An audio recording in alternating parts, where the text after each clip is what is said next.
I'm Dee, the marine biologist at Grand Park Kodhipparu, and I am here to explain a little bit about our sustainability plan and what we do to protect the biodiversity in the ocean and on land. So first of all, we have reduced the use of single-use plastics. This includes, but is not limited to, plastic straws, plastic bags, plastic bottles. These are the main sources of plastic that end up in the ocean and actually end up affecting over 270 sea creatures. This plastic goes into the ocean, it doesn't biodegrade, and eventually ends up killing a lot of marine life, such as turtles or dolphins and whales. This is why we don't have any of them on the island. We use aluminium straws and we bottle our own water into glass bottles. Our own water plant filters all the seawater and makes it drinkable and usable for gardening and showers, making it all more sustainable. Most of the energy on the island needs to be produced. This is traditionally used by generators using diesel fuels, which is not reusable.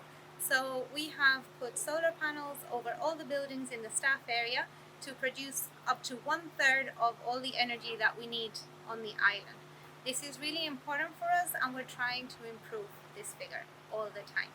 Energy conservation is a very big deal, so try and minimize the use of air conditionings and use them properly, save water, and just try and reuse and reduce all the time. We have an in-water sustainability program, and this is to promote the biodiversity of the coral reef that we are surrounded by.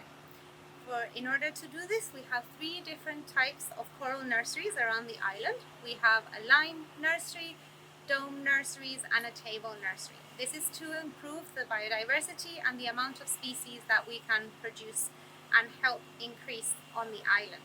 We take small fragments of different corals, we put them in the nursery for them to grow, we wait a year or 2, it's a slow process, and then we return the corals to the reef where they were found, but just as bigger colonies that are more able to survive climate change and the water temperatures rising. So our aim is to increase the number of corals and the coral abundance on the island, and that will attract more fish, more turtles, more sharks to the island. We ensure that none of our guests feed the marine life, not the sharks, not the fish.